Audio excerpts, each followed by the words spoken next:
Notes are on rotational energy, and so we're going to differentiate between translational and rotational kinetic energy, determine whether mechanical energy is conserved, and discuss rolling motion so that we can differentiate between rolling while slipping and without slipping. And of course, that'll make more sense as we go over it.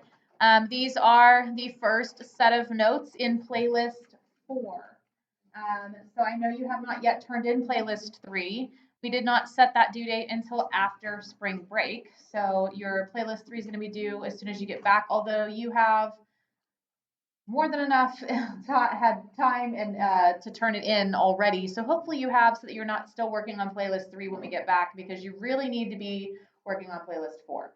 Okay, and that's what we're starting with today. You are going to have a quiz whenever you get back on the Tuesday after you get back from break over rotational energy. So the stuff that we're talking about today, you might want to revisit these notes because you are going to have a quiz. Now, of course, you do have some practice problems in those task options for playlist 4 in the including the workbook practice pages that are up here at the front. If you didn't grab them yesterday, that'd be a good thing to get. And of course, you have a checkpoint in there as well. So let's go ahead and get into today's notes. And we'll start by talking about translational versus rotational kinetic energy. And again, there are 2 different equations up here. This entire unit, we've been looking at our translational equations that we've used up until this point throughout the year. And for all of them, pretty much, we have a rotational equivalent. And the same thing is true here.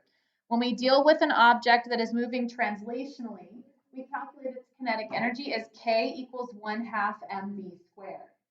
However, if we are dealing with an object that has rotational velocity, which is omega, that variable that you see at the end of this other equation, we can calculate kinetic energy due to the rotation as K equals 1/2 times moment of inertia times angular velocity squared. So again, it is another one of those where we're looking at the rotational equivalent to an equation that you already know. If you are trying to determine the total kinetic energy that an object possesses, it is the sum of both of these 2 values. So if that object is just moving translationally like a box sliding across the floor, then it would just be 1/2 mv squared. But if you had a ball rolling across the floor, on the other hand, then it would be moving both translationally and rotationally. And determine its total kinetic energy, you would have to add the 2 together. Okay, kinetic energy of objects that only move linearly can be found with the same equation we've used all year. If they're only moving rotationally, then you can find those with just this other equation, 1/2 I omega squared, like a pulley. A pulley doesn't move translationally, it's just rotating around its axis. Okay, so just as a quick reminder, if you have something moving translationally, and only translationally, it would look something like this as it is translated from left to right across this box on my screen. Whereas if you have something moving rotationally, it is rotating in place. Now, of course, if you have the 2 together, then you might have something that has a rolling motion to it. And then you would have to add the 2 energies together as well, like this. So again, here now we have both of them in this animation down here. And so the total kinetic energy is the sum of those 2 types of energy. Sometimes one of them might be 0, that's okay, but the total kinetic energy should be the sum of 1/2 mv squared plus 1/2 I omega squared. All right, so conservation of mechanical energy. We've talked about this multiple times now, but mechanical energy is conserved as long as no external forces cause a net work on the system. If you have no external forces acting on your system, then of course you're going to have conservation of mechanical energy. Okay, but this mechanical energy could also include that rotational kinetic energy. Remember, your mechanical energy is the sum of your potential and kinetic energies. And so previously we had not yet talked about rotation, but now we are. And so that is included under that umbrella of your total mechanical energy. So if there is net work, then the net work done on the system will equal the change in energy of the system. That energy change can be a change to a single type of energy, or it could be multiple types of energies, which could include rotational kinetic energy. If you have a force doing some work on that system, you could have some energy change, and some of it could be changing into rotational kinetic energy. Again, depends on the scenario, whatever it is that you're analyzing.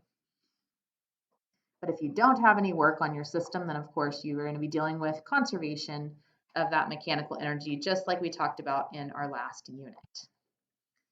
So we talked about work previously as well. And as a reminder, the work done on a system is equal to force times displacement times cosine theta. That angle theta is the angle between the force and the displacement that it causes. We've also talked in this unit about how we have a rotational equivalent for all of our translational values. And so this distance, this displacement that is referred to in this equation, if we want to deal with something where we're dealing with rotational motion, we could replace that with r times theta. Again, r times theta is how you get the rotational equivalent of this distance. And so if we substitute that in, we get that work equals F times R theta times cosine of 0. Again, remember, work only occurs when the force is in the same direction or parallel to your displacement, okay? And so that means you're dealing with an angle of 0 when they're parallel. And so that's how we end up, again, cosine of 0 is 1, and so we end up with just work is FR theta. Please note that this is not the same as the torque equation. Remember, torque is Fr sine theta. I don't know if you guys realize this when you were looking at the values that you were getting for torque, but you were getting values with units of Newton meters, which is, of course, the same unit you're going to get for work whenever you solve this equation. Although they have the same units, they are not the same thing. Please do not try to set them equal to each other. Okay, that's what it says up here. Work and torque, not may, do have the same units, but they are not the same thing. Please do not set them equal to each other. Okay, both of them will give you units, though, of Newton meters. All right, so an object can only roll if there is friction between the object and the surface. Otherwise, that object will slide. Okay, so if you do not have sufficient friction here, because eventually this ball would roll, then you're going to have a sliding motion. If you have a frictionless surface, then you can't have rolling across that surface because there's nothing that would cause that rotation. You need a torque to cause rotation in the first place. Of course, if there's no friction, you're not going to get that. Okay, and so that object can only roll if there is friction between that object and the surface. Otherwise, it is just going to slide, as you see here on this pool table, which must have some nice new felt because otherwise it would definitely be rolling some more. You can see rolling in this white ball, the cue ball though is rolling, but the blue one, does not. Okay, so you do need friction between the object and the surface to get a rolling motion. So let's talk about some different types of motion that you can see for a spherical object like the billiard balls we just looked at. Okay, you can have pure translation, and that's going to mean that you don't have any rotation. That's actually what we just saw with the blue ball on that last screen, the 2 ball, is that it literally just slid across the table. And if you have pure translation, then all of the points move with the same motion. Okay, the top of the ball, the middle of the ball, the bottom of the ball, every point in between. I'm only going to draw these 3 points, but technically you pick a point, they all have the exact same motion because it's moving translationally, just from left to right or whatever direction across the surface.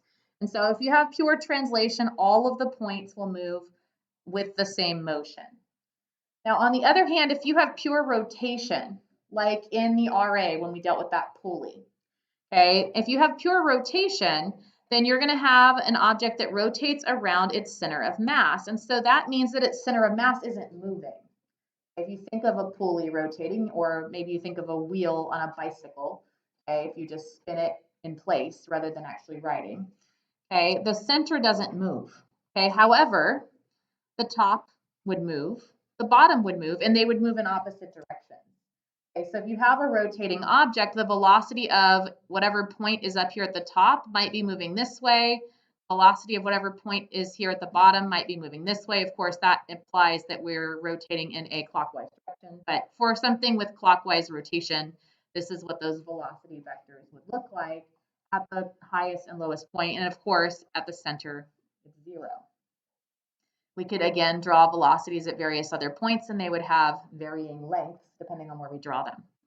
Okay, now what do we have when we have rolling motion? Well, we have the other two combined. If you have something that is rolling, that means it is moving, let's say, left to right across the room, but also rotating as it happens. And so you have to add the vectors together for the other two. And so if you look at what I have here for translation and rotation at the top, they're both moving with a rightward velocity, and I called it v. And so I would draw my, again, vector addition.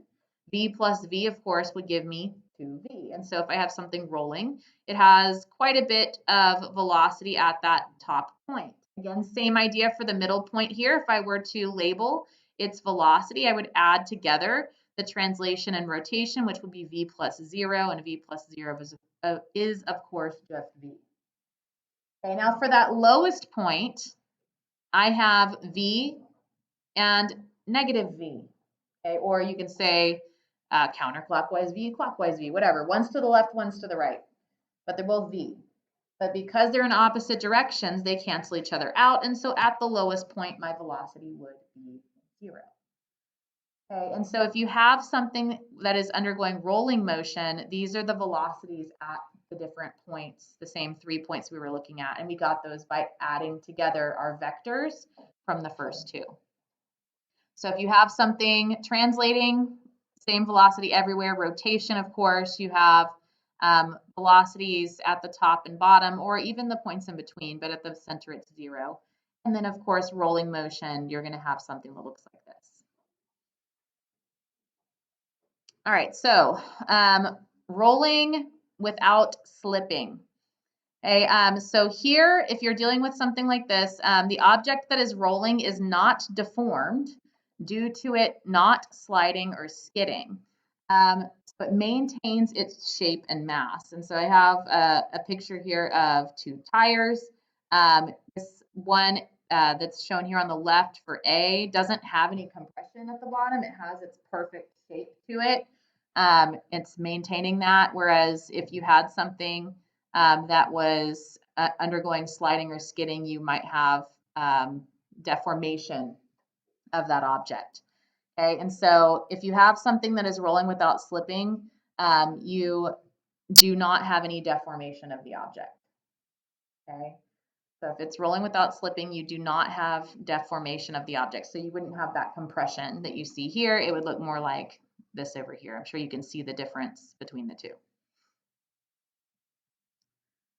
Okay, so what does that mean? It means that mechanical energy of the system is conserved. If we don't have deformation of the object, then we don't have any energy loss there. And so you're going to have conservation of mechanical energy. So how could mechanical energy be conserved when there's friction? Because we just talked about the fact that you only get rolling motion if there is friction present. Okay, and you can still conserve mechanical energy when friction is present, because that mechanical energy would still be conserved when friction causes the rolling motion by ensuring some of that total kinetic energy goes to rotation. Again, because our mechanical energy also includes rotational kinetic energy, we can still have friction that's causing that rotation and still have conservation of mechanical energy. Also, remember that those external forces can only do work when a force is applied over some distance. And I don't have the image up here, but if you recall looking at that sketch of our vectors for the object that was rolling, the velocity at the bottom, it said 0. Okay, and so you have to have some displacement. You'd have to have a vector down there in order for you to have that over some distance portion of that. Okay, so that force has to cause that displacement. All right, so there is a direct relationship between the rotational motion and the center of mass's translational motion. Again, these were the equations that we looked at previously that allowed us to relate the translational velocity of an object to its rotational velocity or angular velocity. Same thing with position and angular position, acceleration and angular acceleration. And of course, there is a direct relationship between the two.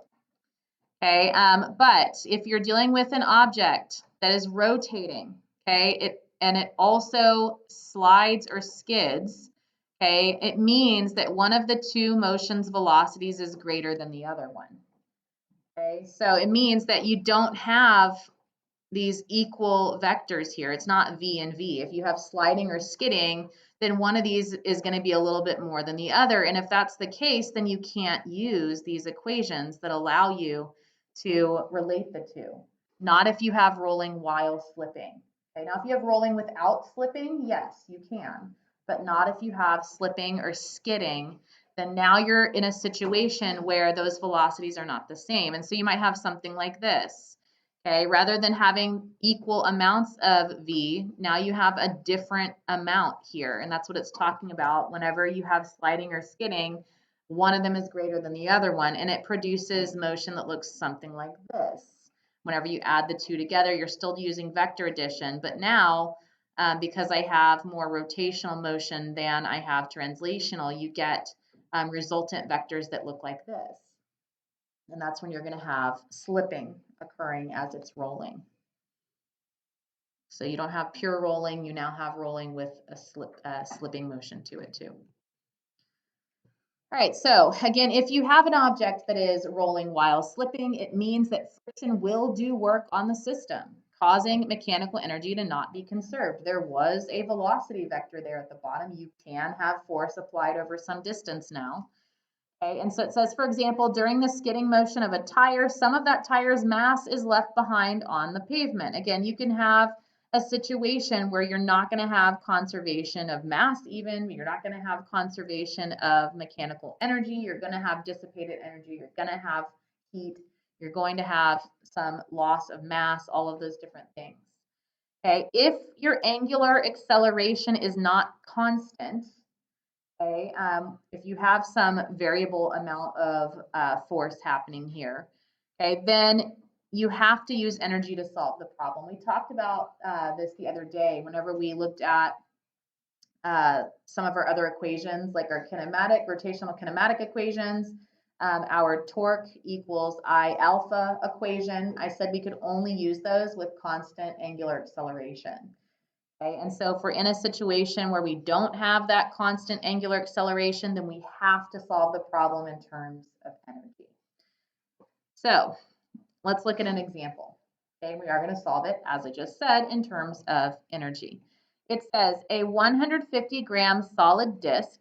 Again, you don't have to memorize these, but the moment of inertia equation for a solid disk is I equals 1/2 mr squared. Is at the top of a 3-meter high incline at rest. The disc has a radius of 0.05 meters and it rolls without slipping down the entire incline. Find the velocity of the disc's center of mass at the bottom of the incline. Again, rolls without slipping just means that our mechanical energy is going to be conserved. Okay, it means that although the friction is present, the friction is not doing work on the system. Okay, there's no external force doing work. And so we can just set up our system as the disk earth system, and we can talk about the energy forms that would be present in that disk earth system and set up our equations and write them so that we have conservation of mechanical energy.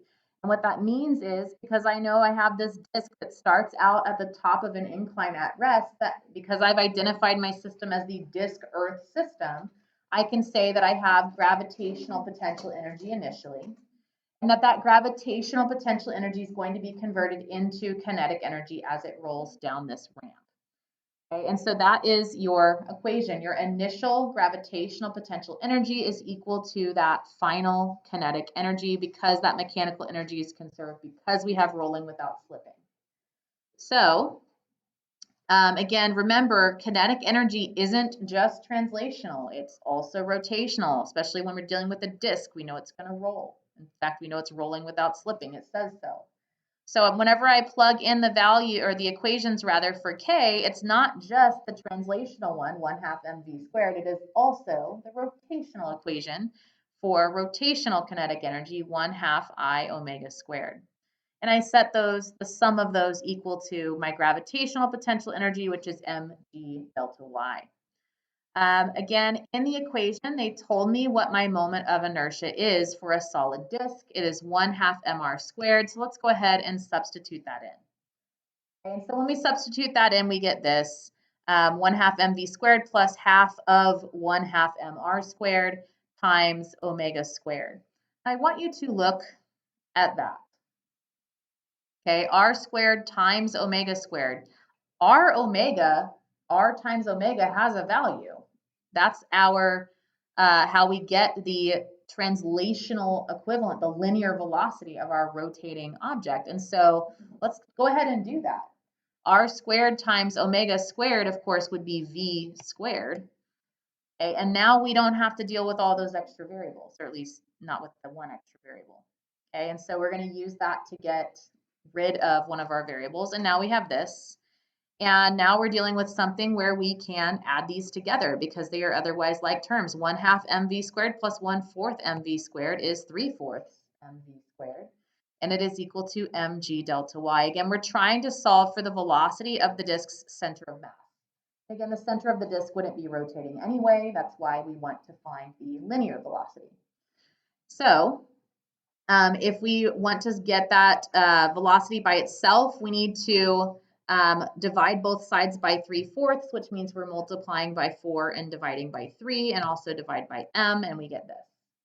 4/3 mg delta y over m. Okay, now, anybody see anything that we can do from here to simplify this a little bit? Yeah, cancel out those m's. You have an m on top and bottom, cancel them out.